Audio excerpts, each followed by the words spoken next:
Glass Bottom Boat Tour. Start your Ocala adventure at Silver Spring State Park, home to one of the largest spring systems in the world and Florida's first tourist attraction.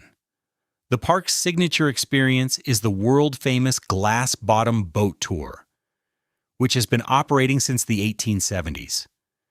These iconic boats glide over the crystal-clear, 72-degree water, giving you a mesmerizing view directly into an underwater world of ancient limestone crevices, bubbling vents, and diverse fish. As you float above the headspring, which pumps out over 500 million gallons of water daily, you'll gain a unique perspective on this natural wonder. After your tour, you can walk the park's nature trails, visit the Pioneer Cracker Village, or explore the Silver River Museum. The park is open daily from 8 a.m. until sundown.